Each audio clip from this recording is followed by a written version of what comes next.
the senseless, barbaric murder of 3 young girls in Southport is a devastating moment in our history. No words come anywhere close to expressing the brutality and horror in this case. Every parent in Britain would have had the same thought.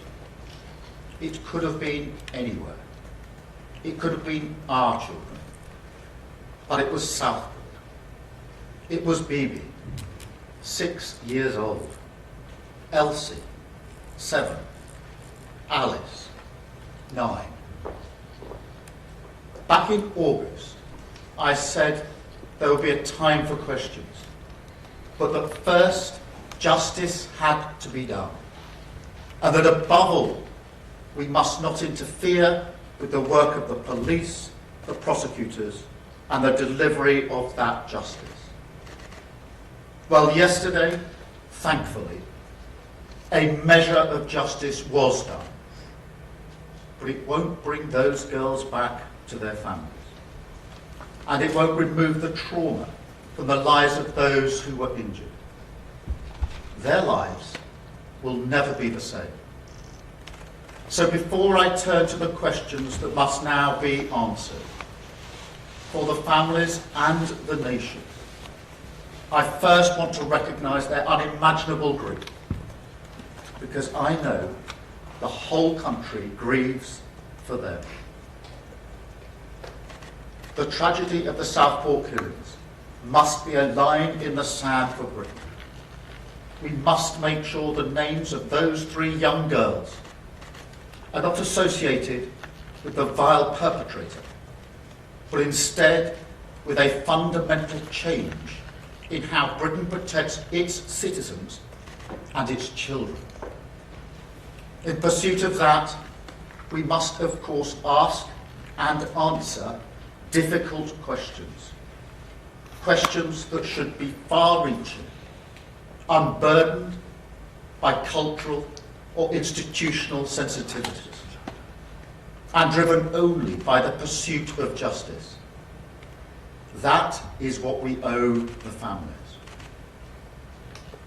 The responsibility for this barbaric act lies, as it always does, in pursuit of that, we must, of course, ask and answer difficult questions. Questions that should be far-reaching, unburdened by cultural or institutional sensitivities, and driven only by the pursuit of justice. That is what we owe the families. The responsibility for this barbaric act lies, as it always does, in pursuit of that 6 years old, and answer difficult questions. Questions that should be far-reaching, unburdened by cultural or institutional sensitivities, and driven only by the pursuit of justice. That is what we owe the families. The responsibility for this barbaric act lies, as it always does, in pursuit of that 6 years old, and answer difficult questions. Questions that should be far-reaching, unburdened by cultural or institutional sensitivities, and driven only by the pursuit of justice. That is what we owe the families. The responsibility for this barbaric act lies, as it always does, in pursuit of that 6 years old, and answer difficult questions. Questions that should be far-reaching, unburdened by cultural or institutional sensitivities, and driven only by the pursuit of justice. That is what we owe the families. The responsibility for this barbaric act lies, as it always does, in pursuit of that 6 years old and answer difficult questions. Questions that should be far-reaching, unburdened by cultural or institutional sensitivities, and driven only by the pursuit of justice. That is what we owe the families.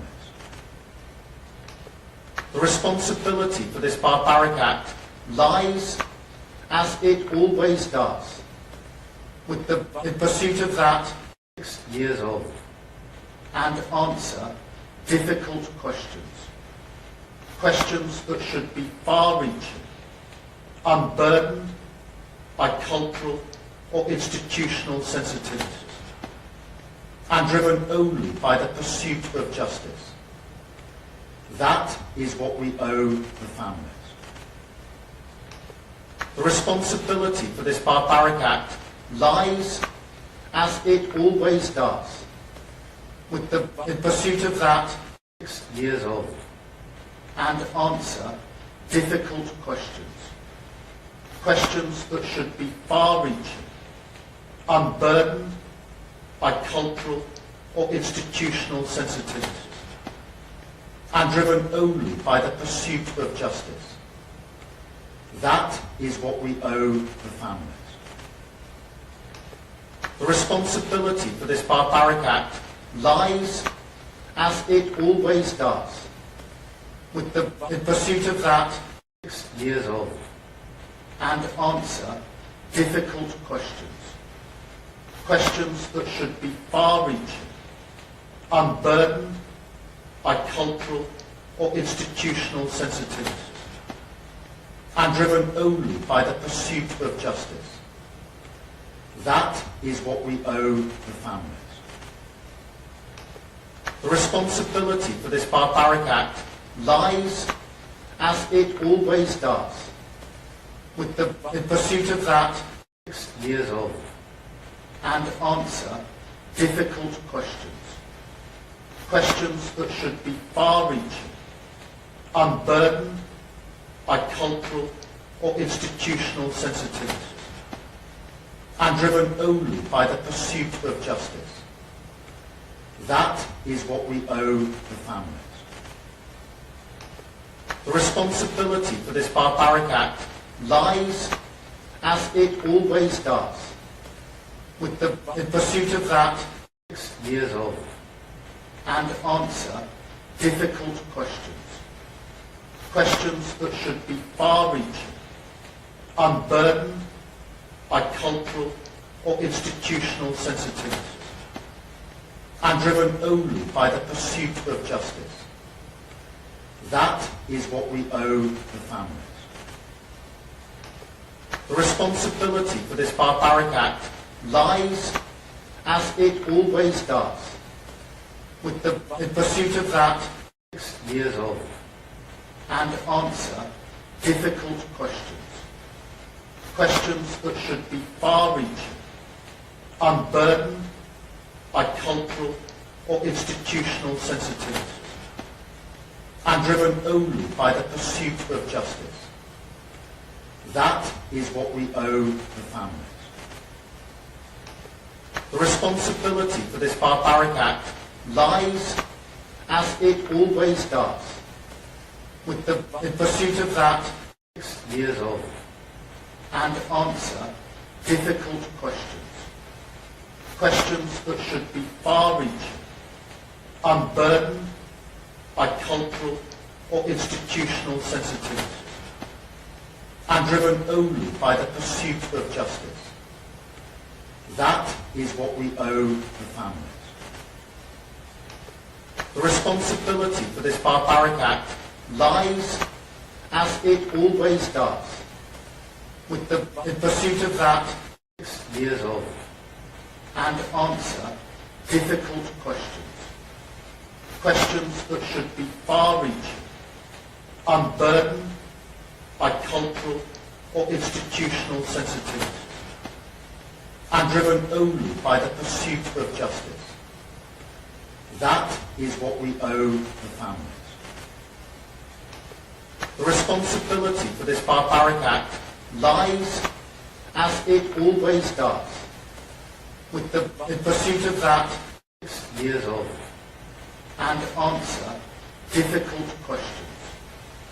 Questions that should be far-reaching, unburdened by cultural or institutional sensitivity, and driven only by the pursuit of justice. That is what we owe the families. The responsibility for this barbaric act lies, as it always does, in pursuit of that 6 years old, and answer difficult questions. Questions that should be far-reaching, unburdened by cultural or institutional sensitivity, and driven only by the pursuit of justice. That is what we owe the families. The responsibility for this barbaric act lies, as it always does, in pursuit of that 6 years old, and answer difficult questions. Questions that should be far-reaching, unburdened by cultural or institutional sensitivity, and driven only by the pursuit of justice. That is what we owe the families. The responsibility for this barbaric act lies, as it always does, in pursuit of that 6 years old, and answer difficult questions. Questions that should be far-reaching, unburdened by cultural or institutional sensitivity, and driven only by the pursuit of justice. That is what we owe the families. The responsibility for this barbaric act lies, as it always does, 14 years ago. And I was the prosecutor who first did something about it by bringing the rape gangs in Rochdale to justice. And so my approach as Prime Minister will be no different. If any shortcomings are now holding back the ability of this country to keep its citizens and its children safe, I will find them and I will root them out. Because when it comes to justice, the failure to be transparent is not only disgraceful on its own terms, it is also the enemy of strong communities. It spreads suspicion more widely and allows division to win. I remember when this happened, in those dark days of the summer. I remember that, like now, the whole country grieved for Southport. But I also remember how it was profoundly moved by their example. Because even as that community faced an unimaginable evil, even as they had to endure mindless violence, bricks and bottles thrown at their community, their businesses, their mosque, police officers attacked, including those who were on the scene responding to this vile murder. Even despite all of that, they chose to come together. They chose to pick up the pieces of their lives. They chose to rebuild, brick by brick, side by side. Strangers no longer strangers, a community. This country has no shortage of empathy for the people of Southport. I know that. But in the face of such darkness and tragedy, what we really should do is follow their example. That is what we need to face this new threat. But also something more. Because national renewal isn't just about public services or the economy. It's about turning us back towards ourselves, giving people confidence in a shared future, so people can once again see the strength and power in themselves and in this nation, But that can only begin today, by holding up the mirror and facing what we see. So wherever this inquiry goes, we will follow it. No matter the boats it will rock, no matter the vested interests it will threaten, we won't hide. But then, most importantly of all, we will act. Because this time it will be different. Southport will be a line in the sand. We will honour those 3 little girls and deliver not just justice, but the change that the people and families of Southport deserve. Thank you. I will now take a number of questions from the media, starting with Vicky Young from BBC. Prime Minister, you are a person with years of experience as a senior prosecutor. Do you really need a public inquiry to tell you that the system needs to change? And isn't there the possibility that that delay could mean that other dangerous cases are missed in the meantime? Well, I think we need a public inquiry to answer all of the questions that the families, the people of Southport and the country have about this case, and to ensure that no stone is unturned, that every failure is exposed and dealt with. I also think we need an inquiry because we're dealing with a new cohort, a different threat, this individualised extreme violence, and we have to have the laws and framework in place to deal with it. But I accept your challenge. We shouldn't wait until the end of the inquiry before we start the change. And that's why already there's been a review of what happened with Prevent and the findings and learnings from that, so that the mistakes that were made then would not be made today. That is really important in reassuring the public. Why we've appointed a commissioner to look into that whole part of the apparatus, and why we will get on with some of the work we need to get on with changing, for example, the law when it comes to the framework for dealing with extreme violence. So we do need the inquiry so we have the full picture, full accountability, and every single question that the families have is properly answered in the proper way. But we need to get on with the change in the meantime, and to reassure the public that every step is being taken to protect their children. Thank you.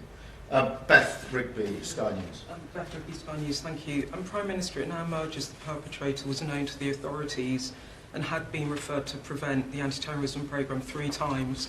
He'd had contact with the police, the courts, the justice, the youth system and mental health services.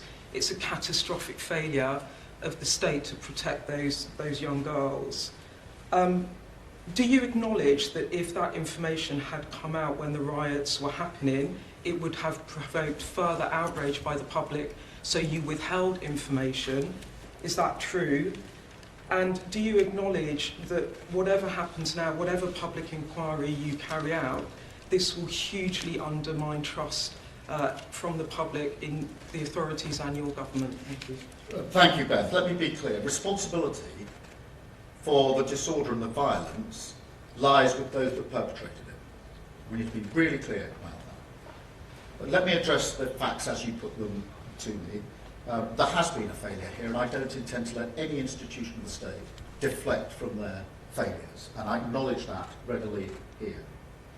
Yes, I knew the details as they were emerging. That is the usual practice in a case such as this. But you know, and I know, that it would not have been right to disclose those details. The only losers, if the details had been disclosed, would be the victims and the families, because it ran the risk that trial would collapse. I'm never going to do that. Never going to do that, because they deserve that justice. And only by having the rules in place can that justice be delivered, as a measure of it now has. And I wouldn't be forgiven if I had. Those are not just my choices, though it is a choice I would make. It is also the law of the land. That is why I couldn't disclose the details. It's why others couldn't disclose the details. It's why all of you as journalists couldn't disclose the details, because the same laws applied to you just as they applied to me. And it's really important that we make that clear. But the purpose of the rule is to protect the justice that the families and the victims are entitled to. I think that's the right thing. It is now right, having got to this stage, that the questions are asked and the answers are given, which is why we've taken the course of an inquiry, but also why between now and the conclusion of the inquiry, we will happily answer any questions that are put to us. But that is why, notwithstanding that, yes, I was being kept updated, of course, I did not disclose anything that would collapse the trial and defeat justice in this case. And I don't think anybody could ever have looked the victims and their families in the eye if they'd ever done that. Thank you, both. Can I have Paul Brown, please, from ITV? Paul Brown from ITV. Thank you, Prime Minister. All of us, as you say, as journalists, understand the risk of contempt of court, prejudicing a trial, but we live in a different age now, don't we, where misinformation and disinformation spreads at lightning speed online. I was in Southport on the day of the attacks. There was a short window in which information could have been released before charge, before any risk of prejudicing a trial. Why didn't you do that? And do you think it was a mistake not to provide that detail then? Firstly, let me address part of your... Look, it is true that we live in a different age in that information is now available online as well as offline. And I understand the frustration of all, but including some journalists who observe the rules and don't report what they know because they know that the law doesn't permit it and it runs the risk of collapsing a trial, only to see information online that doesn't appear to be following the same rules. And that is not acceptable. That has to be addressed and will be part of what we will be looking at, because that can't be right. But in relation to the central thrust of your question, the importance of the rule about not disclosing this information is to ensure that the trial can take place and that where an individual is guilty, they're held to account, as has now happened in this case. And that is why the law carefully restricts what can be said by anyone, not just me as Prime Minister, but anybody in these circumstances. And it is the thing, and that is what the law requires. It's also the choice I would make to ensure that my first thoughts are about justice for the victims and their families. That, for me, is first and foremost. Yes, we can answer questions, and we are now doing so with this inquiry and everything that will happen before the end of that inquiry. That is quite right. But it is also right that the families who've been through unimaginable grief at least have the comfort now of an outcome in this particular case. You would be putting very different questions to me if I had disclosed information and we were now faced with a decision that the trial had just collapsed and the families would never get justice. You would rightly be challenging me very, very hard about why I disclosed information. Thank you very much, Paul. Chris from GB News. Chris Oak, GB News. Prime Minister, given what we know now about the terror link and how it's kept from the public, do you now regret blaming the far right for all those protests last summer? Was it a far right issue, or were some people entitled to be concerned and upset, not the rioters? Responsibility for the violence lies with them that perpetrated it. I was in Southport the day after these terrible murders. I was acknowledging and thanking the frontline police officers and ambulance who had been at the scene. You can imagine what they had been through. They were back at work the next day. They were saying it was just their job. I could see in their eyes the impact it had had on them, what they had to deal with, what they had to see, how they endured. As I arrived back in London, those same officers were putting their riot gear on and having bricks thrown at them. Those same officers. I don't think anybody can justify that, nor should they attempt to do so. Thank you, Chris. Harry from the Sun. Thank you, Prime Minister. Sorry to labour this point, but I think it's important. All summer we were repeatedly told that the Southport attack was not terror-related, it wasn't being treated as terror-related. That wasn't true. Because in October, the monster was charged with terror offence. Now, information was put into the public domain then that didn't collapse the trial. It didn't jeopardise justice. It was just months later. Now, you say you knew about the ricin and the Al-Qaeda bomb manual and it was known to the authorities. Did you know about that personally at the same time the public, the press, and you and the police were saying this is not terror related? Because I think that's the nub of the issue and that's what's upset people. You say you couldn't speak out publicly, that you couldn't do that, but didn't the public have a right to know, not least the neighbours who had ricin being produced on their street? Surely they had a right to know. Well, I think there are two separate and important issues there, Harry. The first is on the question of terrorism and what constitutes terrorism.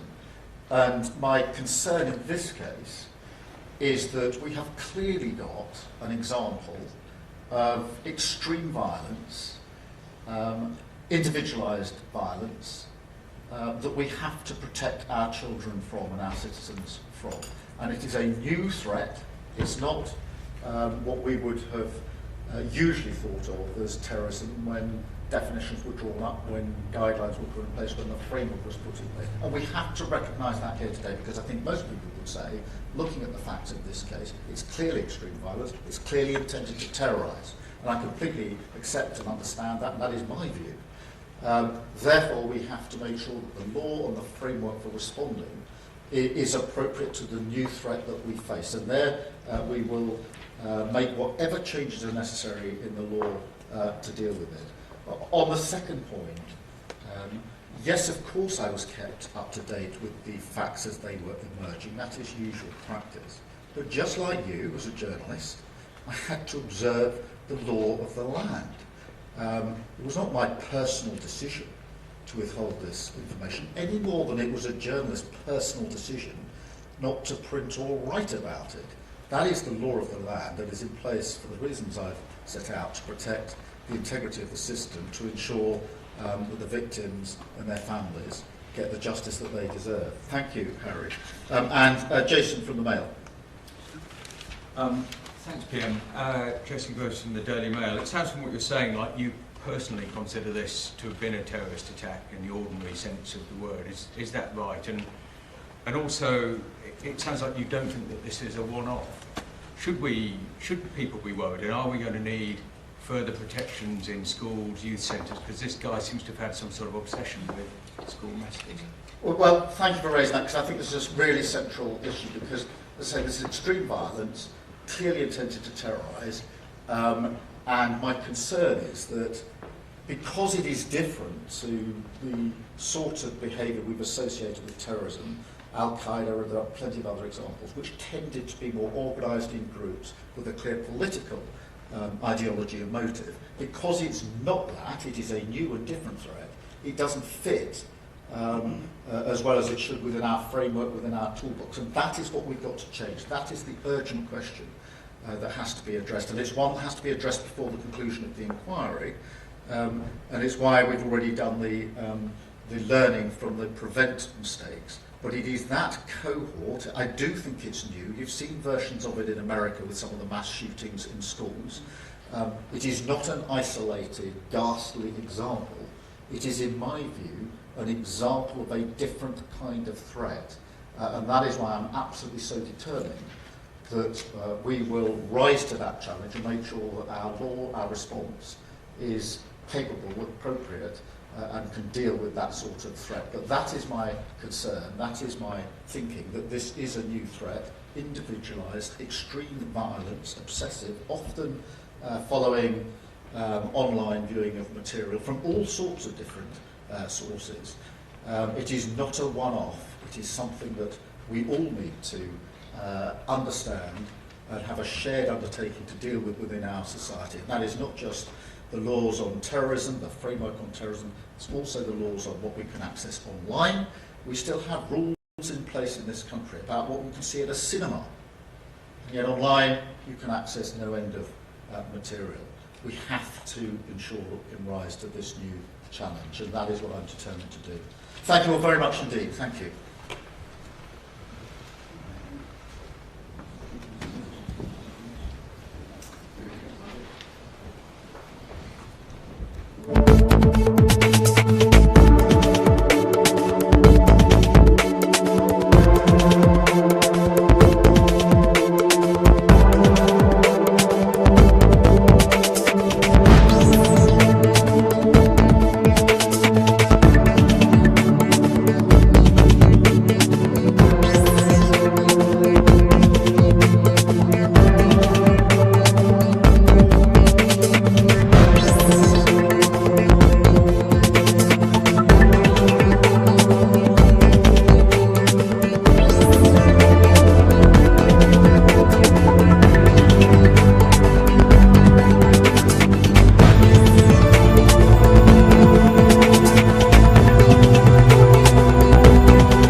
and answer difficult questions. Questions that should be far-reaching, unburdened by cultural or institutional sensitivities, and driven only by the pursuit of justice. And answer difficult questions. Questions that should be far-reaching, unburdened by cultural or institutional sensitivities, and driven only by the pursuit of justice. That is what we owe the families. The responsibility for this barbaric act lies, as it always does, with the in pursuit of that 6 years old, and answer difficult questions.